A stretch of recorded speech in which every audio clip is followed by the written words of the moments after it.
Baik Bapak Ibu yang kami hormati, selanjutnya akan kita dengarkan bersama kaji akun Aku Foto dengan Habib Novel. Aku Foto dengan Ustaz Somad sudah, Habib Elizabeth sudah,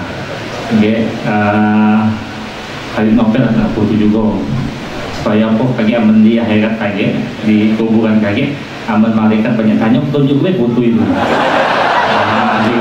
Oke, ini malaikat nanya kan, kamu Habib ini di mana aja nah. Iya. Baik, silakan Habib. Bismillahirrahmanirrahim. Alhamdulillahirabbil alamin. Allahumma shalli wa sallim ala sayyidina Muhammadin. Biftahi babi rahmatillah adada ma fi ilmillah. Salatan wa salaman daimain bidawami mulkillah wa ala alihi wa sahbihi. Allahumma salli ala sayyidina Muhammadin salatan taftahu biha lana futuhal arifin wa tufaqihuna biha fid din wa ala alihi wa sahbihi. Assalamu alaikum warahmatullahi wabarakatuh. Alhamdulillah, saya dibawa sama Allah ke sini. Jadi saya ke sini ini nggak pengen. Ya, saya nggak pengen ke sini. Karena saya itu kalau masih begini-begini paling males. Ya, pergi jauh. Terlampau banyak aturan, harus begini, harus begitu ya. Makanya saya suka di rumah saja, atau pergi ya ke Jakarta hadir majelis, ya majelisnya dekat rumah. Tapi kalau suruh terbang sampai Palembang atau tempat lain, nyerah saya. Waktu itu diundang sama Habib Mahdi. Habib ini hadir hall ya Abdullah Zawawi dan Njid saya insyaallah ada hall, antum hadir bisa nggak? Saya tuh berdoa semoga saya bisa nolak. Saya suka jujur, nggak suka dusta ya, apa adanya. Saya cek jadwal, alhamdulillah itu saya screenshot, saya kirim ke Habib Mahdi. Kata beliau, itu Habib ada yang kosong. Saya jawab, iya kosong, tapi nggak bisa karena tanggal 1 harus sudah ada di Solo. Hari ini tanggal 30 nggak bisa Habib. Ini ada acara Jamuri di Solo, itu ada ibu-ibu putri yang keliling 30 hari Habib. Saya baca Tarzanji, bunyai-bunyai itu. Ibu saya juga salah satu anggotanya yang ikut keliling. Dan hari ini itu diunduh oleh salah satu anggota DPRD Solo di kantor DPRD.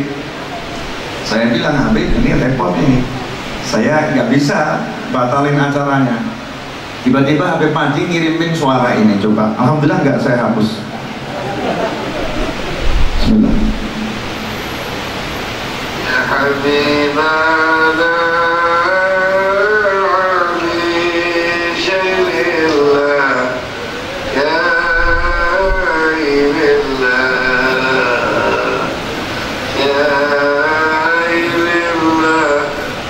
Udah selesai. Cuma ngomong gitu, ya Habibana Ali Syailillah Syailillah Syailillah ya Imam Ibnil Imam Syailillah Syailillah Syailillah. Gak banyak ngomong, langsung tawasul dengan Masya Allah ini Habib Ali bin Muhammad bin Husain al-Habsyi rahimahullah, muallif Sibtud Durar, gurunya para guru, gurunya para habaib, gurunya para ulama, yang menjadi sinar pelita dari salah satu sinarnya baginda Muhammad sallallahu alaihi wasallam. Beliau nggak banyak mikir, Habib Mahdi nggak banyak mikir, pakai ilmu saya yang mau mikir di copy paste, nggak ngomong A nggak ngomong B, langsung jurus tawassul. Keren bener. Dan tawassulnya nggak nanggung-nanggung, nggak Habib tolong bla bla bla, Habib fadhol, enggak. Ya Habibana Ali lillah lillah. Yang dipanggil Habib Ali Habsyi. Beb nih, novel bin Muhammad Al-Idrus di Solo nih. Ngakunya pecinta antum. Ya, ngakunya pecinta antum. Tolong beresin, bawa ke Palembang. Hatinya kurang lebih begitu. Kalau nggak percaya tanya sendiri. Kalau nggak percaya tanya sendiri. Saya bilang, Habib, iya masalahnya ini Beb, ini sudah terjadwal di kantor DPRD. Tapi wallahu a'lam. Ya, wallahu a'lam. Saya nggak pernah mengatakan tidak bisa. Nggak pernah mengatakan tidak bisa. Apa yang menjadi keyakinan Habib Mahdi, saya yakini. Maka saya telepon tuh, ya, anggota DPRD Solo nih. Boleh nggak saya minta tolong jadwalnya dimajukan dikit, sehingga saya bisa terbang dari Solo ke Jakarta, Jakarta ke Palembang. Padahal saya udah nggak terbang tuh ya, lewat jalur komersial, kecuali kalau pakai jet pribadi oke deh. Tapi kalau pakai begini-begini, ya oke, jalur komersial itu udah sejak Masya Allah cukup lama. Saya masih ingat maulid tempatnya Habib Umar. Ya itu aja. Setelah itu saya nggak pakai pesawat komersial, naik mobil, setir sendiri. Saya cek jadwal ke Palembang yang kira-kira ngejar, nggak ada yang ngejar. Karena dari Jakarta ke Palembang paling akhir itu jam 1:30, jam 2. Setelah itu nggak ada penerbangan. Anehnya, ini salah satu murid saya dan teman saya anggota DPRD Solo yang biasanya jangan gimana nanti, tolong jangan, ini kan setahun sekali. Tiba-tiba ngomong begini, Bib, di tempat saya itu kan gampang, di Solo mudah, udah sering. Palembang itu kan belum pernah Habib kesana, udah lama. Berangkat aja ke sana Bib, yang di Solo nanti biar diurus yang karomahnya Habib Mahdi luar biasa. Karomahnya Habib Mahdi luar biasa. Keramat ini beliau nih ya. Nanti pulang cium tuh, umbun-umbunnya cium. Masya Allah. La ya'taqid karamatul wali illa al-wali. Tidaklah seseorang bisa mempercayai keramatnya wali kecuali dia wali. Katanya Imam Junaid, kalau saya nggak salah ya, saya takut salah. Saya ini nggak biasa ngapal-ngapalin. Kalau Ustadz ini Masya Allah dia hafal kitab ini. Saya nggak hafal. Saya hafalnya cuman itu, apa namanya, Doraemon itu. Doraemon lainnya nggak hafal saya. Susah ngapal-ngapalin. Ya. At-tasdiq bi ilmina hadza wilayah. Saya cuma dengar dari almarhum Habib Anis baca kitab kalamnya Habib Ali Habsyi rahimahullah. At-tasdiq bi ilmina hadza wilayah. Katanya para wali, orang yang percaya ilmunya kami, ilmunya para wali, itu sudah wali. Makanya ketika Habib Mahdi tadi yakin tawassul dengan Habib Ali Habsyi, beliau waliullah, yakin dengan mengucapkan ya Habibana Ali Syailah, Habib Ali please help me. Itu kalau bahasa Inggrisnya gitu. Budak tadi itu ya. This is budak tadi itu kan. Inggris, Jawa, Palembang campur jadi satu. Ya Habibana Ali Syailah, wahai Habib Ali, tolong saya, saya punya hajat, saya punya urusan ini. Masya Allah, sesuatu yang gak masuk akal, yang gak mungkin, beres, selesai. Lah marhaba, para kiai, para ulama udah ngasih jalan selamat yang mudah. Kita ini diajarin jalan selamat super mudah, nggak repot-repot. Masalahnya kebanyakan mikir. Tawasul Habib, tapi mustahil. Tawasul yai, tapi nggak masuk akal. Imannya orang sekarang bukan Al-Quran dan Sunnah, imannya adalah akalnya. Meri. Yang menjadi pegangannya bukan Allah Ta'ala, yang menjadi pegangan adalah strateginya, kemampuannya. Kalau bangsa kita ini pakai strategi, gak merdeka sampai hari ini. Kenapa? Lawan Belanda dijajah 350 tahun, pakai meriam, pakai senapan, modal bambu runcing. Bambu runcing. Tapi karena dahulu bangsa kita ini, Masya Allah, para ulamanya, masyarakatnya bebarengan yakin dengan pertolongan Allah Subhanahu wa ta'ala. Subhanallah, para habaib mengatakan udah merdeka sekarang, proklamirkan sekarang, gak pakai mikir, gak pakai repot, pilih hari Jumat, pilih hari Jumat. Subhanallah, merdeka selesai. Heran itu dunia, kok bisa ya Indonesia merdeka? Modalnya bambu runcing. Kenapa? Pakai iman. Akal dipakai tapi nggak ditaruh di depan. Akal itu di belakang. Iman itu harus jadi pemimpin. Jangan ngakalin iman dengan akal, tapi jadikanlah akalmu beriman.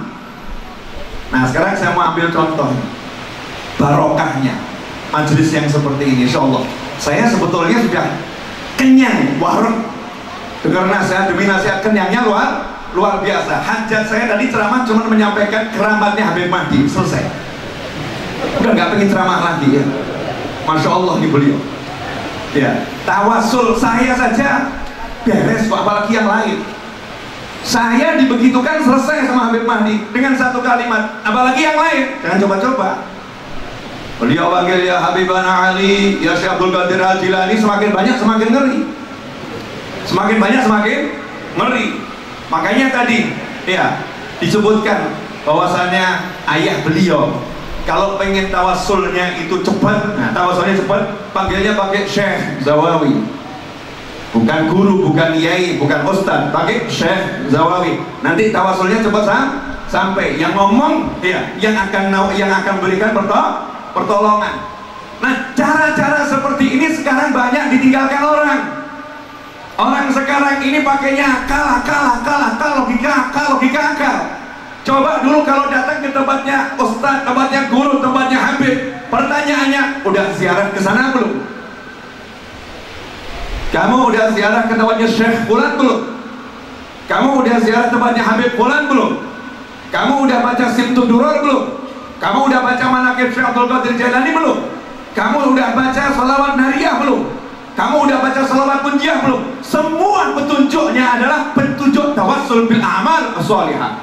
Tawassul dengan amal soleh. Gak akan dari nakal. Amal soleh, dan amal solehnya sifatnya mahabbah kepada orang-orang yang punya pangkat di sisi Allah Subhanahu wa ta'ala. Insya Allah saya akan jelaskan dalam kurang lebih waktu 5 jam, cukup ya? 5 jam ya. Ya, saya mulai kemudian Anda yang mengakhiri. 5 jam saya pulang gitu ya, untuk melanjutkan. Ya, ini beliau-beliau ini Masya Allah ini orang sibuk semua. Di depan kanan kiri saya ini orang-orang sibuk semua. Tapi mau duduk luar biasa.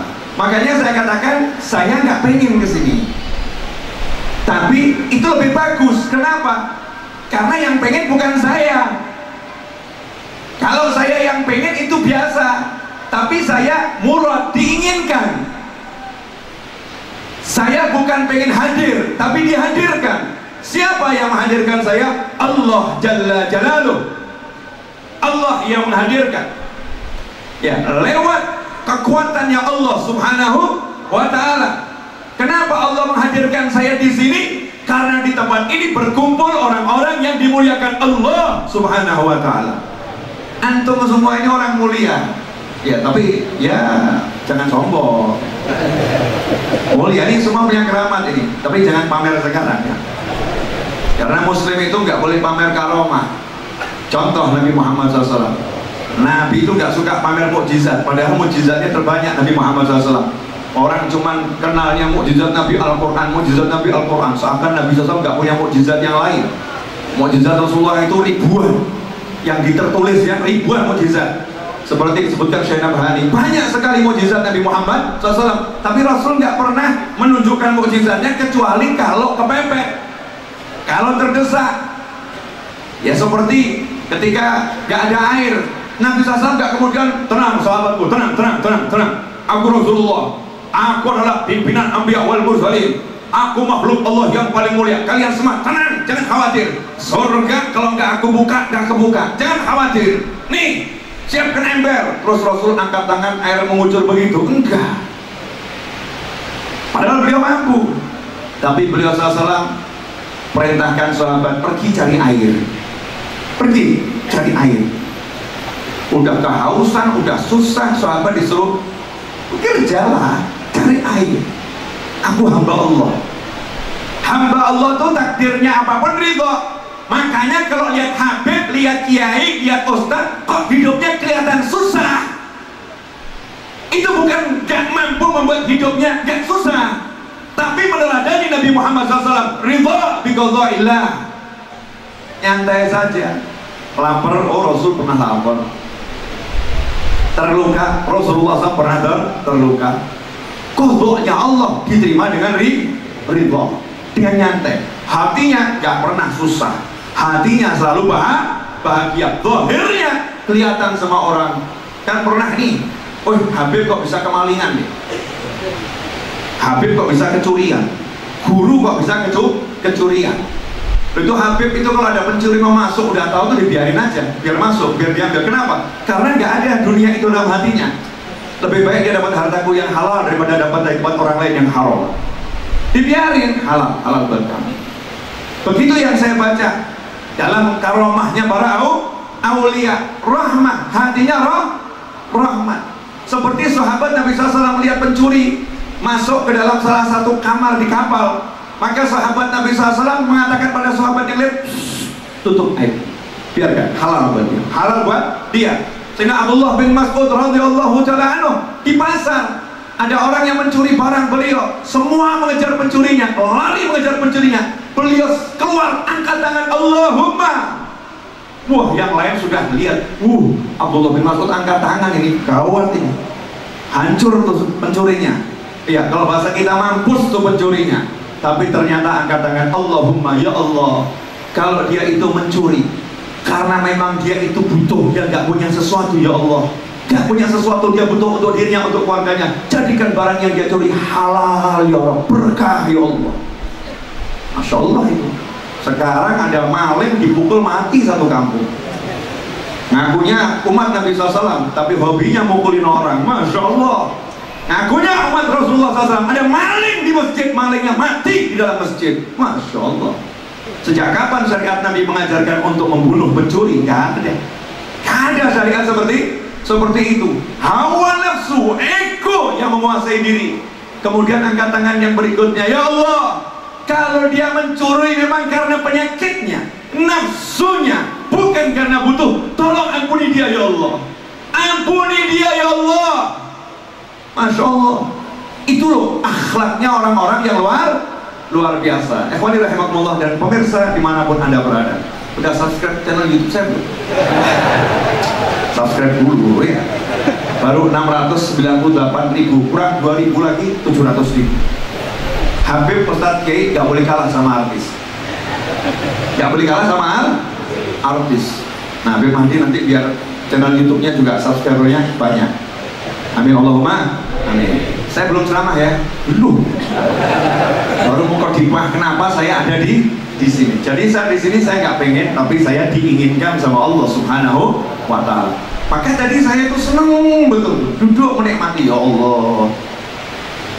Kok ada di Indonesia, di Palembang, orang mau manggil ya Rasulullah sama Masya Allah, ya Nabi salam alaik, kan begitu ya, Masya Allah.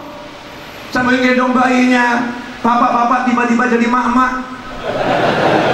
Padahal kalau di rumah suruh gendong susahnya luar biasa. Tiba-tiba antri 52 orang dengan 52 bayi, Masya Allah, rekor muri. Kalau ada ya, kalau ada rekor muri. Subhanallah, yang ada di hati saya ini di Palembang, bukan di Madinah. Betapa senangnya kakek saya Betapa senangnya kakek saya di Palembang 1400 tahun setelah wafatnya beliau. Ada orang-orang yang gak kenal beliau SAW, gak pernah lihat beliau SAW, gak pernah dengar langsung suaranya beliau SAW, gak pernah diajari langsung oleh baginda Muhammad SAW. Tapi kalian-kalian yang gak kenal Rasulullah, gak pernah lihat Rasulullah, gak pernah dengar Rasulullah, punya hati yang cinta kepada Nabi Muhammad SAW.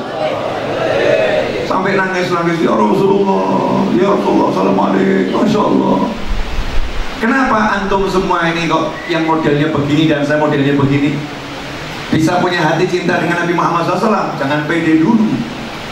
Karena memang kita ini orang-orang yang terpilih, orang-orang yang terpilih. Sebagaimana dikatakan oleh Habib Ali bin Muhammad bin Husain al-Habsyi dalam maulidnya Sibtud Durr, min khawasil mu'minin. Banyak orang beriman, banyak, tapi yang bisa mengucap ya Nabi salam alaika dengan rindu, gak semuanya. Sholat 5 waktu, baca Al-Quran gak berhenti dari pagi sampai pagi, baca Al-Quran, tapi hatinya la yamtali bihubbin Nabi Muhammad SAW. Hatinya gak bisa cinta Rasulullah SAW, gak bisa. Dengar orang sholawat gak tergetar, dengar orang baca burda, barzanji, maulid, Sibtud Durr, diba dan semacamnya, gak tergerak. Lihat orang-orang itu berdiri sambil nabuh rebana, hatinya biasa saja, gak tergerak. Gak semua orang, hanya orang-orang yang dipilih oleh Allah Subhanahu wa ta'ala, min khawasil mu'minin. Siapa itu? Orang-orang beriman yang tingkatannya tingkatan khawas, istimewa. Bukan orang beriman yang biasa. Orang-orang beriman yang paham kerinduan Nabi Muhammad SAW. Siapakah antum? Kenali dirimu. Kalian, saya, insya Allah kita semua adalah orang-orang yang memang sudah dikangeni oleh Nabi Muhammad SAW. Hebatnya Rasulullah SAW itu sebelum you kangen, beliau udah kangen duluan. Wa syauqa. Gak ada hubungannya ziarah kubur. Hari itu Nabi Muhammad SAW bukan lagi di masjid, bukan lagi di pengajian, bukan lagi ngobrolkan tentang masa depan nanti bla bla, enggak. Nabi SAW lagi bersama sahabat ziarah kubur.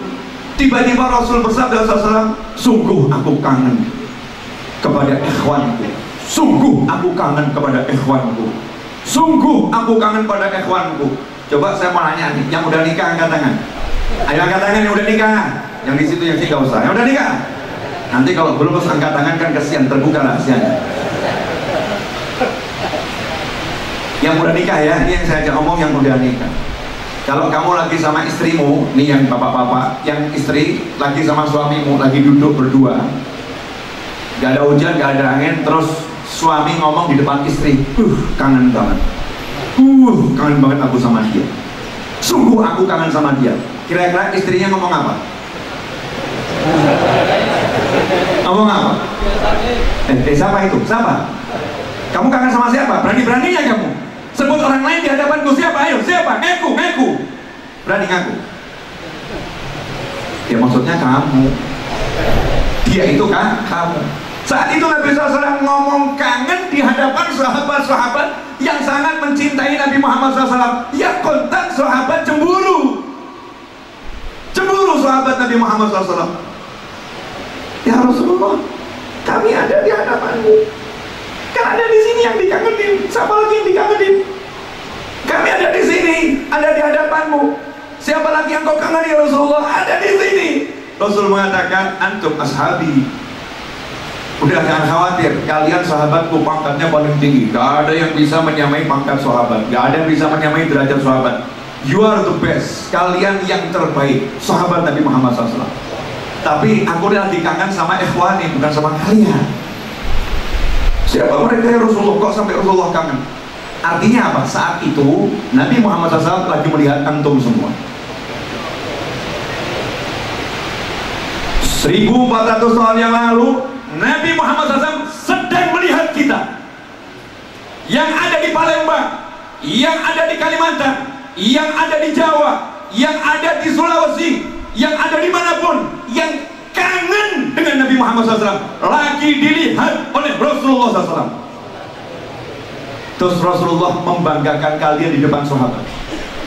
Aku kangen dengan mereka, saudara-saudaraku, saudara-saudaraku, ikhwan. Kasih julukan khusus sama Nabi, ikhwani. Maka Rasul menjelaskan, siapa mereka ya Rasulullah? Orang-orang sepeninggalku nanti. Artinya manusia-manusia ini belum lahir saat ini. Di saat ini nanti sepeninggalku, orang-orang itu gak pernah lihat aku, gak pernah dengar aku, tapi beriman kepadaku, dan dia rela mengorbankan hartanya, dirinya, apapun yang dia miliki, hanya untuk sekali melihat wajahku. Shallu ala Nabi. Kangen. Berarti kita ini beruntung atau nggak beruntung? Beruntung. Kita sudah dikangeni Nabi SAW. Makanya yang pede, oh Rasulullah nggak pernah kangen sama saya. Kenapa? Karena saya orang yang kangen dengan Nabi Muhammad SAW. Alhamdulillah, inilah mukadimah. Mari kita lanjutkan ceramah. Boleh? Ya, alhamdulillah pemirsa dimanapun Anda berada, di sini alhamdulillah prokes ketat berlangsung dengan baik. Ya, saya pakai masker, beliau pakai masker, semua alhamdulillah ya berlangsung dengan baik. Jadi kalau lihat saya ini ya, lagi saya lepas maskernya, tapi semua yang di sini pakai masker, alhamdulillah. Ikhwani rahimakumullah, lanjutkan. Sekarang saya mau nanya, pilih jalan yang mudah atau jalan yang susah? Pilih jalan mudah atau jalan susah? Pilih jalan mudah atau jalan susah? Pilih jalan cepat atau jalan lambat? Cepat atau lambat? Oke, sepakat ya? Sepakat. Kalau kamu datang ke rumahnya Habib Umar, ya, bin Syihab, terus ngomong, Habib, saya pengen jadi orang sukses. Gimana caranya? Beliau ngomong, sholat 5 waktu, sholat duha, kemudian birrul walidain, banyak sholawat. Mudah atau susah? Mudah ya?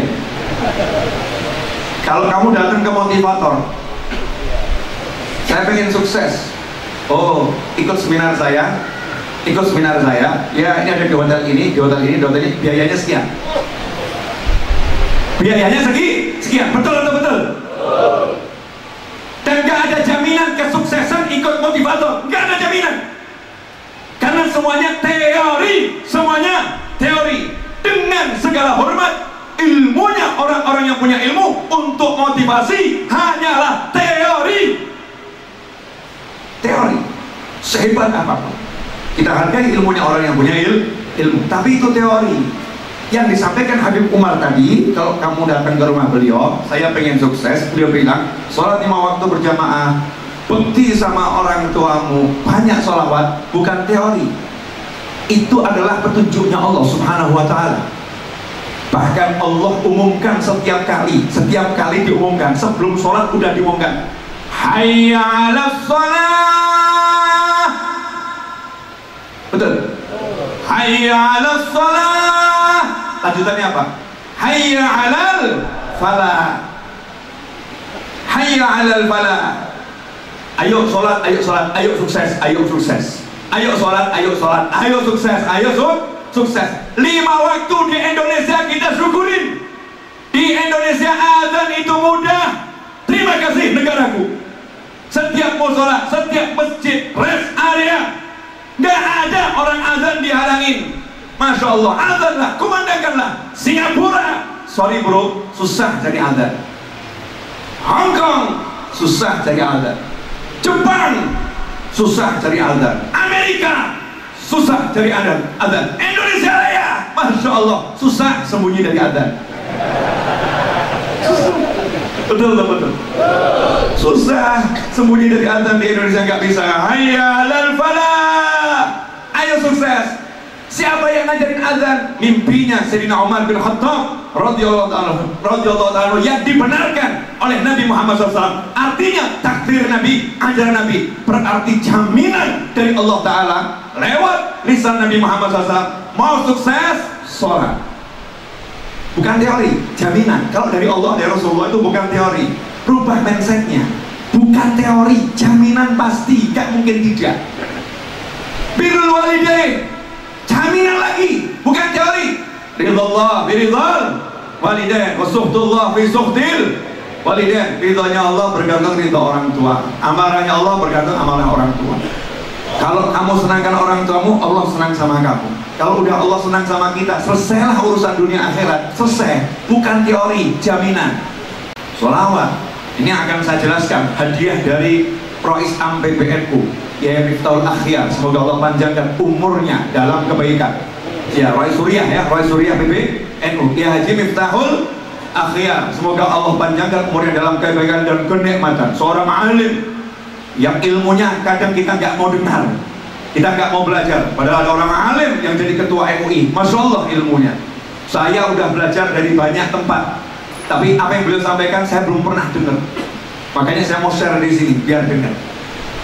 Sering nggak di pengajian dengar Habib Mahdi, Habib Umar, atau para habaib yang lain, atau para guru mengatakan sholawat itu meskipun riak diterima sama Allah Ta'ala?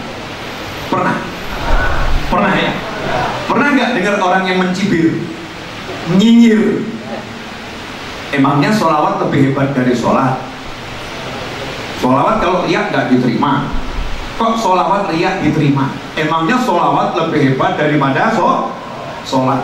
Masya Allah, ini orang mau membatalkan data dengan kata-kata.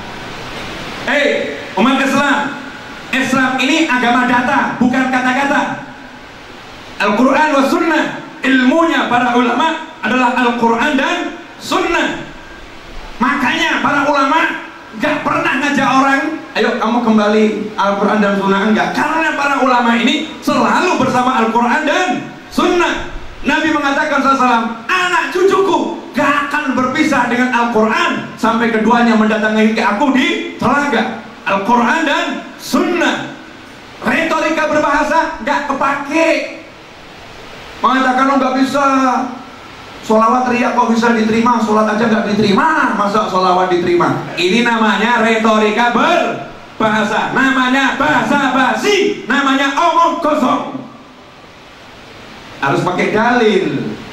Kalau Nabi bilang, oh sholawat dengan riak itu nggak diterima, sholat dengan riak nggak diterima, boleh kamu ngomong gitu. Tapi nggak pernah Nabi ngomong begitu ya. Nah, lantas kenapa ada kalimat sholawat riak diterima? Dalilnya mana? Kok diam semua kenapa? Saya ini lagi mengambil ruhnya Habib Umar. Beliau kalau ngomong selalu menggelegar, sesuai dengan namanya Umar. Kalau salah ke Umar fajjan, la salah ke syaitan fajjan akhar. Khalifah Umar bin Khattab itu belum ngomong, baru lewat di satu gang setan yang ngungsi dari gang yang lain. Belum ngomong. Nama Umar itu punya sesuatu. Ini Habib Umar itu kalau ngomong keras tapi buat hati tenang, seneng. Semuanya dengan senyum, ya, dengan senyum, dengan doa yang luar biasa. Saya pengen ngambil tuh semangatnya ya, semangatnya yang luar biasa. Sekarang saya mau nanya, tahu nggak dalilnya?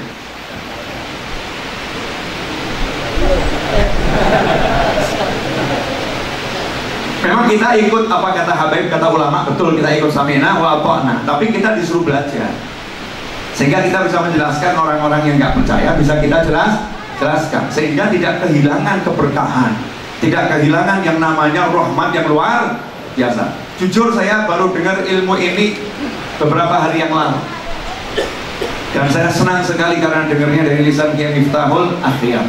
Dalilnya adalah Sahih Bukhari. Habib Mahdi aja tanda tanya, Sahih Bukhari bab yang mana nih? Riak sholawat diterima sama Allah Ta'ala. Dalilnya Sahih Bukhari. Dalam kitab Sahih Bukhari disebutkan ada satu kisah mimpi salah satu keluarga Nabi Muhammad SAW, salah satu keluarga Rasulullah SAW, kerabatnya Abu Lahab. Kerabatnya Abu Lahab mimpi bertemu Abu Lahab. Abu Lahab ini kafir dan sudah jelas tempatnya di neraka, itu vonisnya orang masih hidup, sudah divonis di neraka bersama istrinya Abu Lahab. Ada di Al-Quran. Luar biasa kan ya, mukjizatnya Al-Quran. Tapi dalam Al-Bukhari disebutkan ada kerabat Nabi. Ibn Katsir mengatakan kerabat Nabi yang mimpi bertemu Abu Lahab menurut Ibnu Katsir adalah Sayyidina Abbas bin Abdul Muttalib, paman Nabi Muhammad SAW radhiyallahu anhu. Sayyidina Abbas ketika mimpi bertemu saudaranya nih, Sayyidina Abbas, Abu Lahab, ketemu Abu Lahab dalam keadaan yang sangat mengerikan, mu'adzab, mengerikan.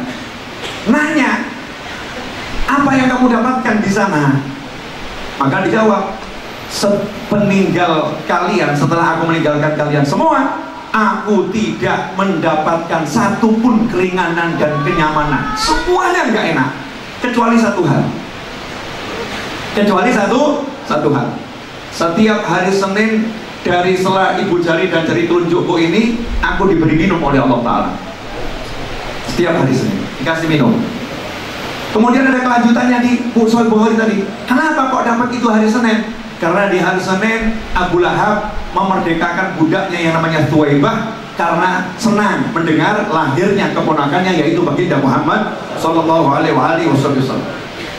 Sahih Bukhari maknanya kurang lebih seperti itu. Bim, ini kok bisa jadi dalil? Oh, itu kan mimpi. Mimpi kok dijadikan dalil? Lagi-lagi retorika berbahasa. Retorika berbahasa gak kepake. Ulama gak butuh bahasamu, butuh data. Siapa yang bilang mimpi gak bisa jadi dalil? Bahkan Allah jadikan mimpi itu mukjizat Nabi Yusuf alaihissalam. Mukjizat Nabi Yusuf takwil mimpi.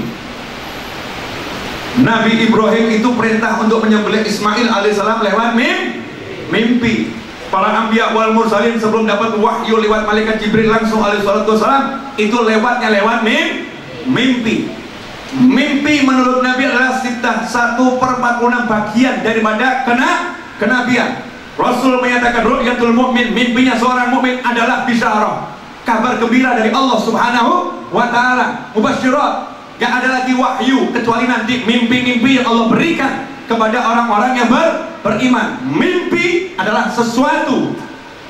Jadi kalau ada Habib kisah mimpi, guru kisah mimpi, jangan dibilang itu dongeng, itu cerita omong kosong. Mimpi punya sesuatu menurut Allah dan Rasulnya, baginda Muhammad SAW. Makanya sampai diancam orang-orang yang ngareng mimpi sesuatu padahal nggak mimpi sesuatu, gak akan mencium aroma surga. Saking sakralnya mimpi. Itu yang pertama. Jadi kalau disebutkan di Bukhari ada mimpi, itu sesuatu yang luar biasa. Yang kedua, yang menceritakan mimpi ini di dalam kitab Sahih Bukhari, Imam Bukhari. Imam Bukhari itu meneliti 600.000 hadis yang beliau hafal, kemudian beliau pilih dalam kitab Sahih Bukhari. Ini yang paling best of the best dari apa yang beliau hafal. Setelah istikharah mujahadah yang luar biasa, beliau cantumkan mimpi tersebut.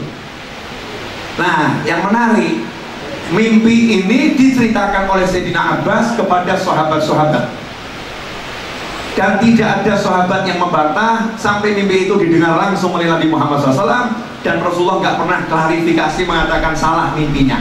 Artinya menurut Nabi mimpinya benar. Kalau menurut Nabi mimpinya benar, berarti itu mimpi bukan jadi mimpi, tapi menjadi ketetapan Nabi Muhammad Sallallahu Alaihi Wasallam. Misal, di samping saya ada Kapolda, kemudian di sebelah, misalnya di sebelah kiri saya ada pangkatnya sebagai intel atau oke. Beliau Bapak Muhammad Sobiri ngomong bla bla bla bla bla menurut begini tentang kepolisian. Pak Kapolda ada di samping kanan yang mendengarkan, diam saja. Berarti ucapannya Pak Muhammad Sobiri menurut Pak Kapolda benar atau salah? Benar. Ketika ucapan itu menyangkut kepolisian di wilayah Sumatera Selatan, ya Sumatera Selatan, Sumatera dulu ya. Sumatera Selatan, Pak Kapolda diam sementara beliau berbicara didengarkan dan tidak dikoreksi apapun, berarti ucapannya adalah ucapan Kapolda, menjadi ucapannya institusi. Begitulah ketika sahabat berbicara, kemudian Nabi diam, tidak mengklarifikasi, berarti itu menjadi takrir ketetapan Nabi Muhammad SAW. Berubahlah pangkatnya mimpi menjadi sumber hukum karena ia menjadi ketetapan Nabi Muhammad SAW. Sikap Nabi. Sampai di sini jelas? Sabar dikit, Bib, belum ketemu dalilnya. Ini baru dalilnya mimpi tadi ya. Nah sekarang kita bahas kenapa tadi setiap hari Senin dapat minuman? Karena senang bebasin budak, karena senang dengan kelahiran Nabi Muhammad SAW. Betul? Apakah senangnya Abu Lahab dengan kelahiran Rasul sama dengan senangmu dengan kelahiran Rasul? Hasya wa kalla. Enggak. Kalian senang dengan kelahiran Rasul karena lahirnya Rasulullah SAW. Abu Lahab gak ngerti nih keponakannya Rasul. Enggak. Belum ada pemroklamer penetapan ini Rasulullah. Nanti umur 40 tahun baru ditetapkan. Ini baru lahir. Abu Lahab itu senang bukan karena lahirnya baginda Muhammad SAW sebagai Rasul. Beda dengan kalian semua. Kita senang karena lahirnya Rasulullah. Tapi Abu Lahab senang karena lahir keponakannya tidak perempuan, lahir keponakannya laki-laki.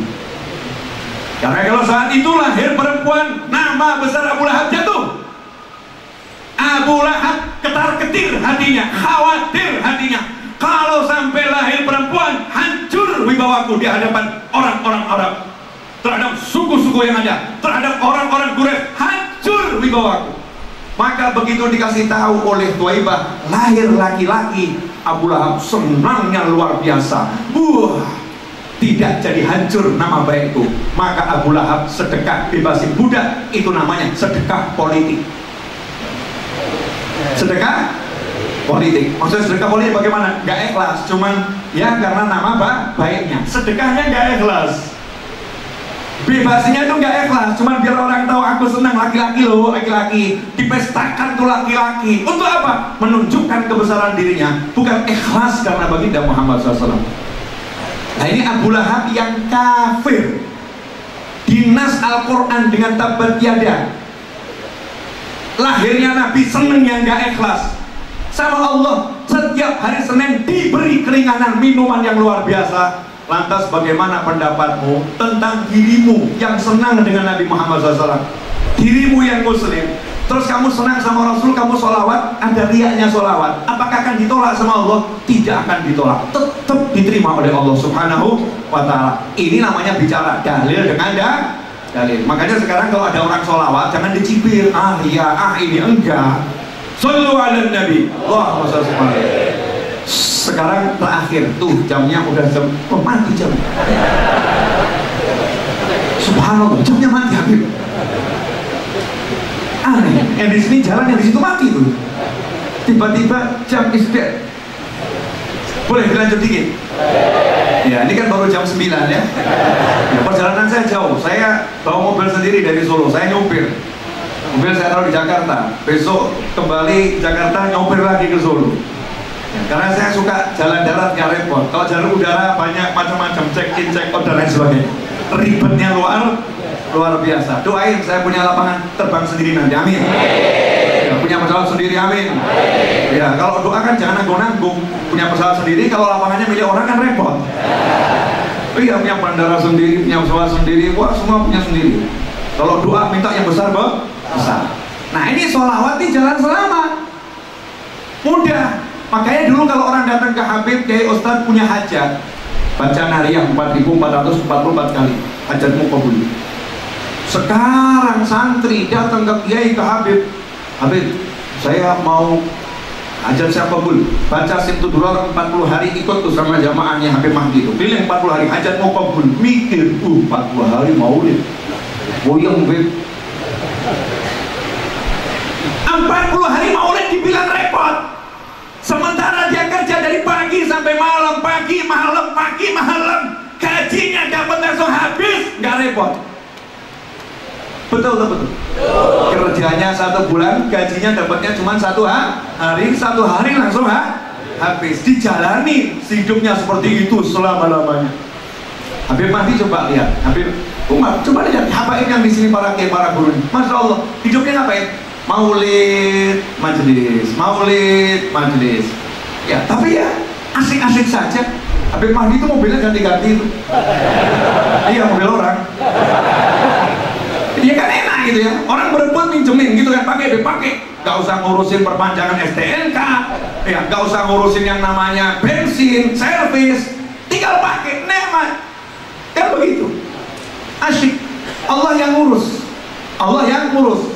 Nah ini sholawat, sekarang dikasih sholawat sama kiai, baca sholawat Nariyah 4444 kali, nawar. Kiai, guru, Habib, mohon maaf, boleh nggak diangsur? Ini karena dia biasa kredit ini, sampai sholawat mau dikredit, akhir zaman ini. Habibnya karena mengikuti zaman kredit, daripada nggak baca ya udah boleh diangsur. Berapa hari Beb? Saya udah semampumu berapa? Ya saya mampunya satu hari cuma satu kali, ya udah 4444 hari. Kabul Beb, kabul. Balik lagi protes, Habib Kiai, kok aja saya belum kabul. Oh kabul, buktinya apa? Iya, cuman kabulnya diangsur. Kamu pengen mobil, dapat pentilnya dulu. Ya diangsur kabulnya. Nah karena kamu juga mujahadahnya diangsur. Padahal kalau mau duduk dan benar, baca salawatnya benar, maka 4444 kali belum selesai itu urusannya. Yakin, gak repot. Munjiah 1000 kali. Nanya lagi, Habib, Yai, Ustadz, Guru, ada nggak yang lebih ringan? Oh ada, jumlahnya ada. Apa Habib? Munjiah berapa kali? 1000. Wah ini cocok Habib. Dari 4444 diskon jadi 1000. Banyak nggak itu diskon itu? Banyak. Sholawatnya apa? Munjiah. Gimana punya? Allahumma sholli ala sayyidina Muhammadin wa ala alihi wa salatan tunjina biar menjadi Allah wa ta'ala sampai akhir. Wah panjang Habib. Ada lagi nggak lebih pendek? Masya Allah. Protes terus, minta diskon terus. Umat zaman sekarang ini dikasih yang muda masih, Masya Allah, minta diskon terus. Padahal tuh sholawat munjiah 1000 kali, kalau dibaca satu hari selesai. Satu hari dibagi 5 itu cuma 200 dibagi 2 100 sebelum sholat, 100 selesai sholat, satu hari selesai. Hajatnya pasti kabul. Gak mungkin kan? Tidak mungkin tidak, pasti. Ini lo pasti, asal adabnya betul, karena kekuatan sholawat luar biasa. Nah akhir zaman ini kalau pengen selamat jalannya mudah, tadi udah saya buktikan sendiri ya, tawassul dengan para wali. Habib Mahdi nggak repot-repot, cuma satu syair selesai. Saya sampai sini. Cuma dengan satu syair. Saya punya hutang banyak waktu itu. Cuma dengan satu kalimat selesai. Cuma satu kalimatnya itu di Medina. Ya Rasulullah datang ke sini. Ini di Solo banyak hutang ya Rasulullah. Tolong bereskan ya Rasulullah. Selesai. Pulang Solo selesai hutang. Oh iya, kalau baru ziarah wali-wali lokal Palembang aja beres, apalagi ziarah pemimpinnya para wali, ya selesai luar biasa. Makanya para ulama itu senang ngajarin, datang hall sana. Super terakhir, saya kalau buat peraturan pengajian tuh orang undang saya, Habib Mahdi, karena saya ini taat, betul-betul taat sama aturan negara. Jadi saya kalau diundang pengajian itu saya kasih syarat. Pengajian harus selesai di bawah jam 9. Jam 9 ke atas saya nggak mau. Tapi ini kan luar pulau, beda masalah. Ya kan ada durasi waktu yang berbeda. Mungkin kalau di Solo ya belum jam 9, belum. Walaupun sama-sama WIB gitu kan ya. Sama-sama WIB. Akhiran. Kita jujur ya, boleh jujur. Berani pamer sholatnya? Maksudnya sholat kita ini kira-kira layak dipamerkan nggak? Khusyukkah sholat kita? Banyak ingat Allah atau lupanya? Jadi kalau dilihat rapor sholat kita ini nilainya bagus atau agak minus ya? Minus agak atau banyak? Banyak. Oh ada orang sholat sambil ngantongi rokok. Sholat ngantongi rokok, Allahu Akbar. Ngantongi rokok di bawah sholat. Padahal rokok ini fatwa ulama cuma 2, kalau nggak haram makruh. Betul ya? Kalau nggak haram, makruh. Barang haram, barang makruh dibawa masuk ke masjid. Masya Allah. Menurut sebagian ulama haram, berarti bawa barang haram masuk masjid. Menurut sebagian ulama lain makruh, berarti bawa barang yang dibenci masuk ke dalam masjid. Ngeri atau nggak ngeri? Ngeri. Masya Allah. Majelis kita ini, Masya Allah. Kita yang hadir majelis ini mohon maaf dengan segala hormat, masih banyak kemungkaran dalam majelis. Kalau ada amar ma'ruf nahi mungkar, saya pilih bagian nahi mungkar di majelis. Berapa banyak nih handphonenya kalau dibuka aplikasi haram di dalamnya. Cek handphonemu, ada aplikasi haram enggak? Kalau ada aplikasi haram, langsung nanti uninstall, buang gitu. Saya itu pernah dulu lihat dengan mata kepala saya sendiri.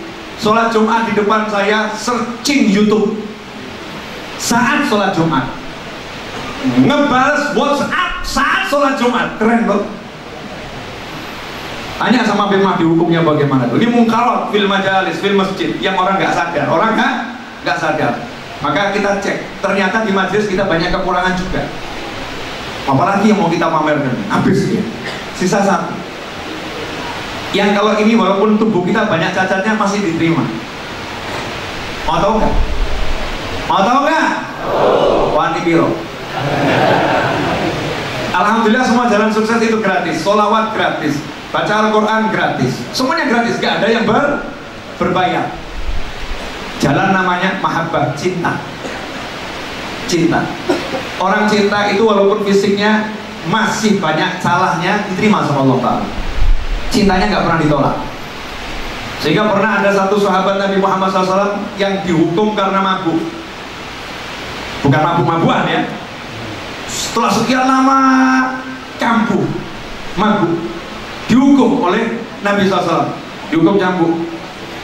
Ada sahabat yang teriak, semoga Allah melaknatnya. Maka Nabi Muhammad SAW langsung membela orang yang dilaknat. Nabi membela dengan suara yang keras, la tal'anuh, jangan kalian melaknat dia, karena aku melihat hatinya mencintai Allah dan Rasulnya. Cintanya sama Rasul gak ditolak.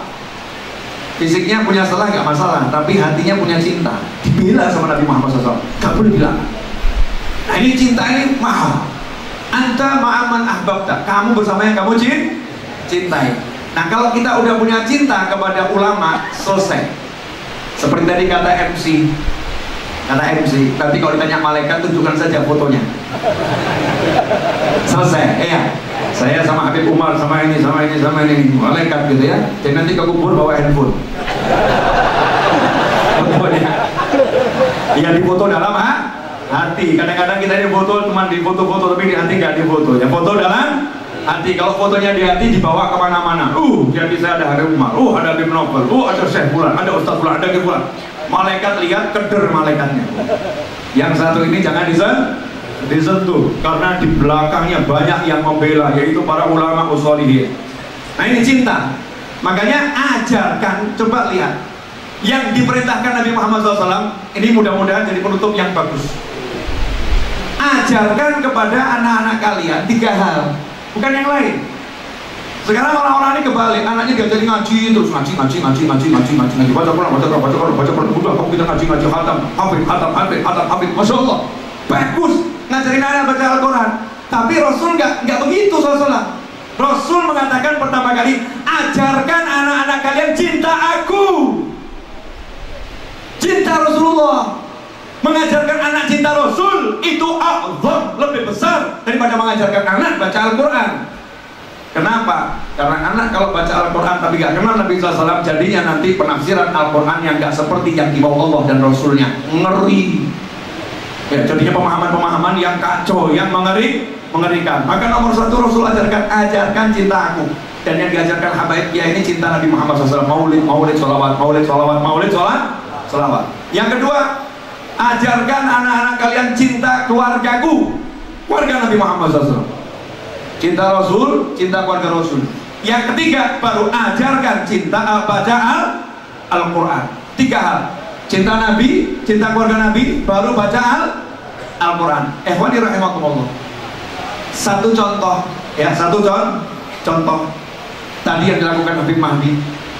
Karena punya cinta dengan Habib Ali Habsyi, cinta luar biasa sama Syaikhul Mu'rid Simtud Duror. Dampaknya apa? Saya sendiri kaget, sesuatu yang tidak masuk akal di kepala saya. Karena teman saya ini kalau saya batalkan tuh susahnya luar biasa. Bahasa saya, bisa nggak digeser? Bukan dibatalkan, bisa nggak digeser jamnya? tapi Allah kasih yang lain. Dia sendiri yang membatalkan. Gak usah Habib, nanti saya cari yang lain aja. Habib senangkan yang di Palembang. Gak masuk akal, karena punya cinta. Nah, mau gak jalan-jalan yang begini? Makanya kalau mau sukses hidupnya pakai yang seperti ini. Jangan pakai mikir. Udah, kalau punya hajat ziarah kepada orang-orang soleh yang kamu kenal. Kalau kamu kenal Syekh Abdullah Zawawi, ziarah kepada beliau. Kamu kenal Syekh Abdul Qadir Al-Jilani, baca Manaqibul Tawasul. Kamu kenal Sayyidul Burdah di hatimu, baca burdahnya. Kamu cinta Habib Ali Habsyi, baca maulidnya. Seperti itu, nanti nyambung semuanya. Hakadha ikhwani, jazakumullah khairan. Terakhir pesan saya untuk semuanya, ya, satu hal yang simpel, jangan pernah lupakan orang tua. Jangan pernah lupakan orang tua. Gak akan berkah hidup kita kalau kita lupa sama orang tua. Habis sholat bacalah Rabbighfirli wa liwalidayya warhamhuma kama rabbayani shaghira. Tuh. Kemudian yang kedua, saya ijazahkan sholawatnya Habib Ali Habsyi. Yang sholawat ini kata Habib Ali Habsyi dalam nasihatnya, kalau dibaca akan mendatangkan banyak rahmat, dan kita ini butuh rahmat yang sangat banyak. Yang kedua, akan menyebabkan kita bisa bermimpi bertemu Nabi Muhammad SAW. Dengarkan dulu ya, gampang kok sholawatnya. Allahumma sholli wa sallim ala Sayyidina Muhammadin wa ala ali Sayyidina Muhammad iftahi babi rahmatillah adada ma fi ilmillah salatan wa salaman daimaini bidawami mulkillah. Udah ya? Coba ikuti saya. Allahumma sholli wa sallim ala Sayyidina Muhammadin wa ala ali Sayyidina Muhammad iftahi babi rahmatillah adada ma fi ilmillah salatan wa salaman daimaini bidawami mulkillah. Baca itu jumlahnya terserah yang bisa istiqomah. Ya, yang ketiga, ini malam 24 Rabiul Awal. Nah, 20 Rabiul Awal itu wafatnya Habib Alwi bin Ali Al-Habsyi di Palembang. Habib Alwi wafat di Palembang 20 Rabiul Awal. Kebetulan saya lagi di Palembang. Habib Alwi itu dulu meninggalkan Solo ke Palembang, padahal tahu beliau akan meninggal dunia.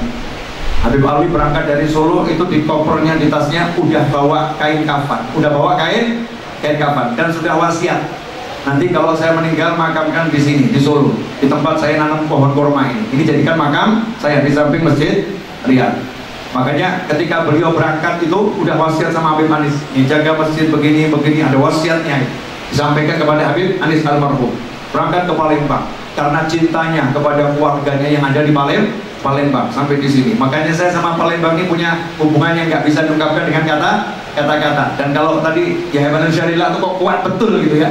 Karena salah satu putra kesayangan Habib Ali Al-Habsyi yaitu Habib Alwi wafatnya di Palembang, dimakamkannya di kota Solo.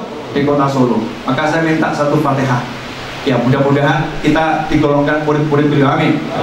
Al-Fatihah ila Sayyidi wa Habibi Al-Habib Alwi bin Al-Habsyi wa liwalidayhi wa ikhwati wa ikhwani wa azwajihi wa auladihi wa walidina wa adikum wa amwatina wa amwatikum wa jami'il muslimin wa Syekh Abdullah Zawawi wa man kana fi sabiq hadiran ma'ana wa liman amara hadzal masjid wa abadallahu fihi wal mutasaddiqina alaihi wal qa'imina bi huquqi sabiq rahiqan anna Allah yaghfir lahum wa yarhamhum wa ya'li darajatihim fil jannah wa yanfa'una bi asrarihim wa anwarihim wa ulumihim nafatihim barakatihim fid din wal akhirah wa anna Allah yarzuquna jami'an arzaqan katsiran tayyiban mubarakan fihi biduni ta'ab wa syukur wa tawfiq wa salam wa tawfiq wal hidayah wa ridwaniyah wa yarzuquna jami'an al-afiyah wa dawam al-afiyah syukru ala al-afiyah tamal al-afiyah wal adbaliyah wa yaruddana ila awtanina salimin ghanimin jamalin bi khairin yadin wa yarzuquna jami'an husnal khatimah 'inda al-maut wa ala umrin tawil fi ta'atihi wa tawfiq al-afiyah hadiniyah wa ala ma nawahdi bi ali fi mithli da'wat munasabat ila hadratin nabiy sallallahu alaihi wasallam.